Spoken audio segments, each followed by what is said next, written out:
Tito's Handmade Vodka is America's favorite vodka for a reason. From the first legal distillery in Texas, Tito's is 6 times distilled till it's just right. And naturally gluten-free, making it a high-quality spirit that mixes with just about anything. From the smoothest martinis to the best Bloody Marys.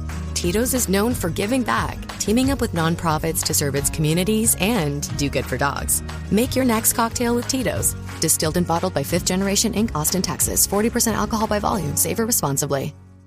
I am so excited for this spa day. Candles lit, music on, hot tub warm and ready. And then my chronic hives come back. Again, in the middle of my spa day. What a wet blanket. Looks like another spell of itchy red skin. If you have chronic spontaneous urticaria or CSU, there is a different treatment option. Hives during my next spa day? Not if I can help it. Learn more at treatmyhives.com. This episode is brought to you by Progressive Insurance. Fiscally responsible, financial geniuses, monetary magicians. These are things people say about drivers who switch their car insurance to Progressive and save hundreds. Visit Progressive.com to see if you could save. Progressive Casualty Insurance Company and Affiliates. Potential savings will vary, not available in all states or situations. That was maybe one of my best moment in my life when I saw him at this time and he said, okay, so take this guitar and play.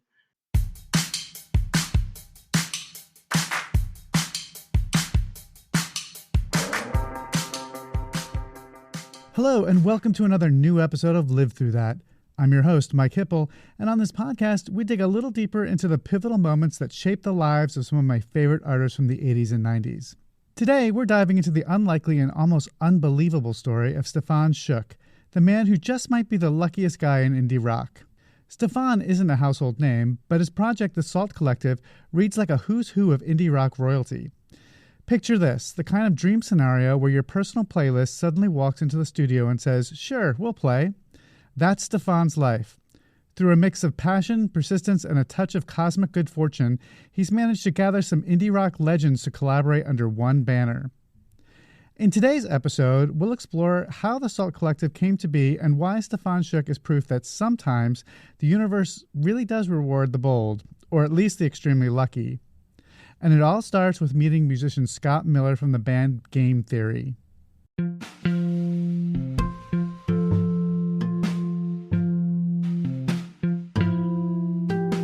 I will tell you the whole story and how we managed to get all these people together around this collective, because now we are Salt Collective, you know, so it's a different name.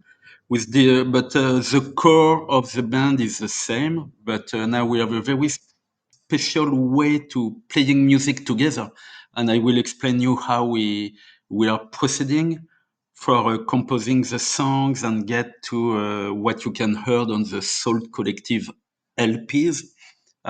This is a strong collaboration with all these people.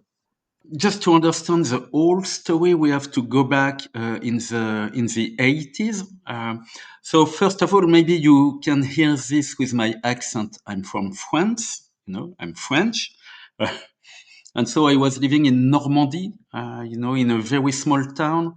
And we were a huge fan with my friends of American rock and, all what we call power pop. And all these bands, Let's Active, the DBs. And there was one band who was Game Theory with Scott Miller, in San Francisco. And that was the starting point of all the story. Because at the time I was a DJ at a radio. And I asked him to make an interview with him, and at the time there was no internet. So I wrote a letter to Scott saying, hey, I'm a French fan and I would love to make an interview with you. And the wonderful thing is that he answered, say, okay. And then he sent me a tape with the answer to my question. And so I made the editing and I performed the interview. That was the beginning of the story. It's back to 1989, something like that. And then after I met Scott in San Francisco, and I'm playing music, and that was maybe one of my best moments in my life when I saw him at this time and he said, okay, so take this guitar and play what is your song. Just imagine, it's nearly your personal god in music and you have to play the song. And he liked what I was playing and we make music together. And that was the first connection because Scott was a huge fan of Chris Stamey. And this is the link that, with a different story at different times. That's the way I met Chris and we performed the Salt Collective together.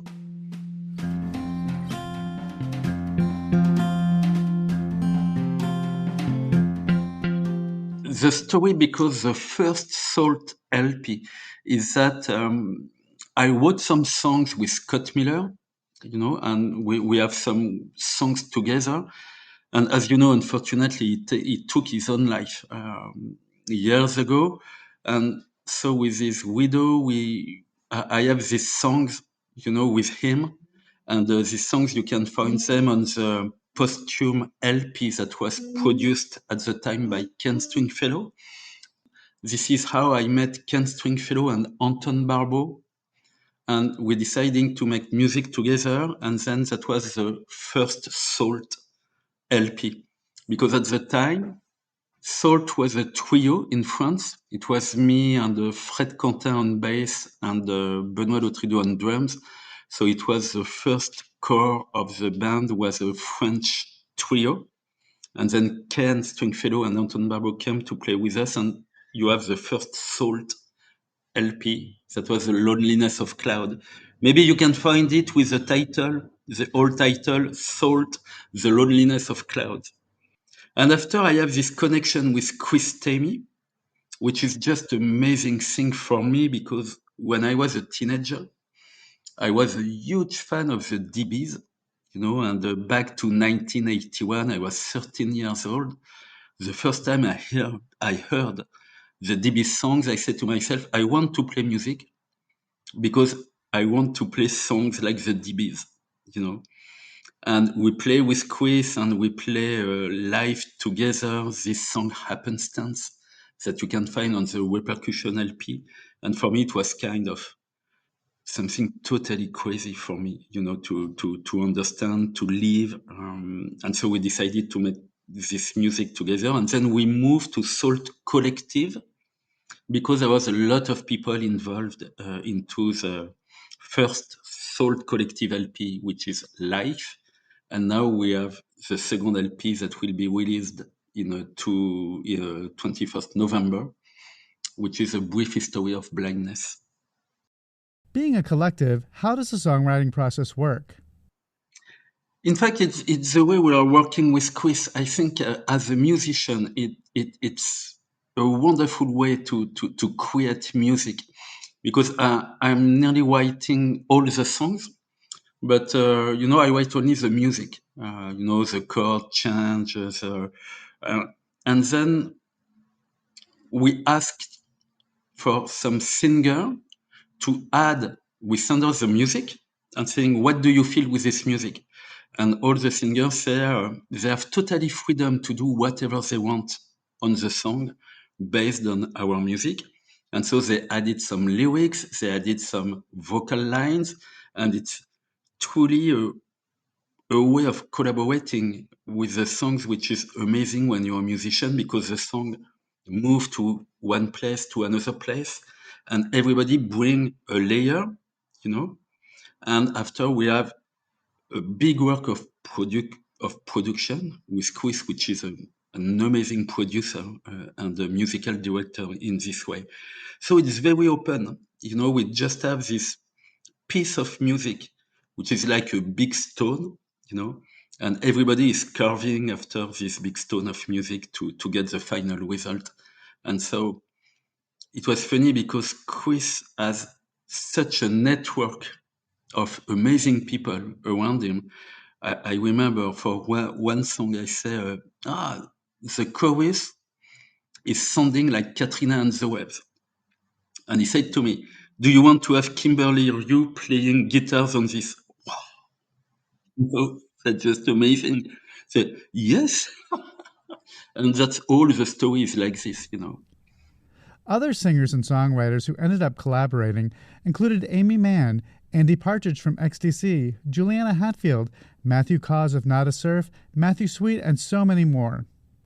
I was curious if Stéphane does some solo work outside of the Salt Collective, and I was surprised by his answer. Not really. Of course, I'm writing songs all the time, so I have tons of songs. But I'm very busy in my life because I have a first life, which is not in music. I'm a medical doctor. Um, yes, and my first life is dedicated to medicine and research in oncology. So it takes me a lot of time. But music has always been kind of windows, something to breathe and to perform and to be creative. So I don't really have the time to do other stuff. Sometimes I play guitar for a friend, or but it's very confidential or things like that. All my energy is put on Salt and writing songs and recording them and producing them with Chris. We have something really special between us, I think.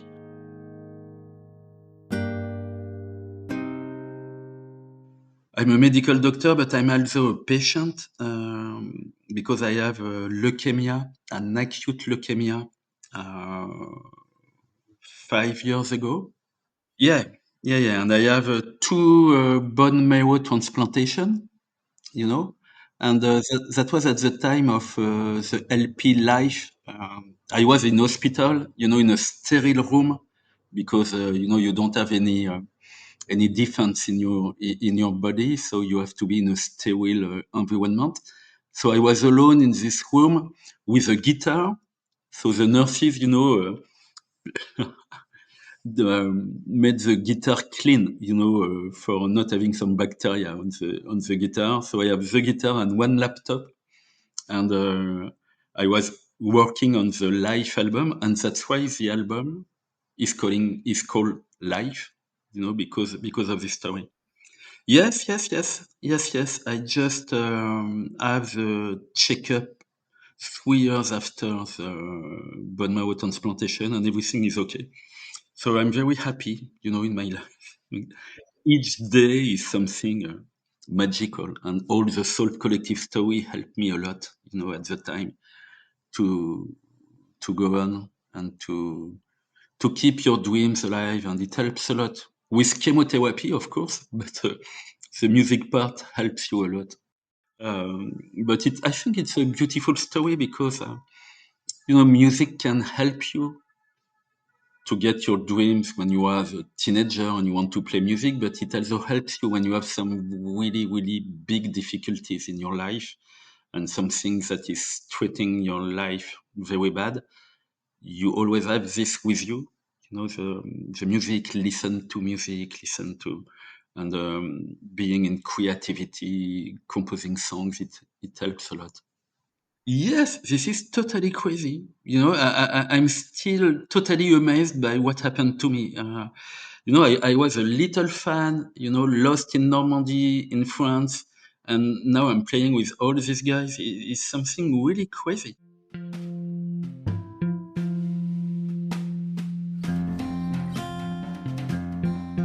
And that's it for this week's episode.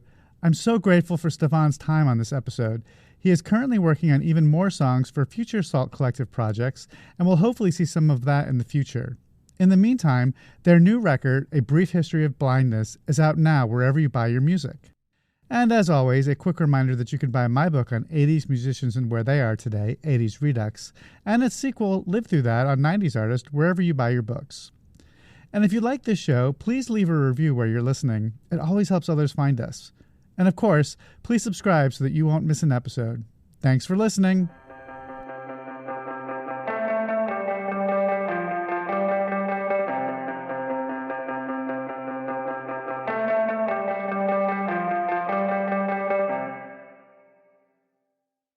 The holidays mean more travel, more shopping, more time online, and more personal info in more places that could expose you more to identity theft. But LifeLock monitors millions of data points per second.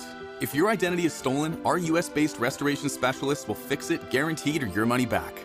Don't face drained accounts, fraudulent loans, or financial losses alone.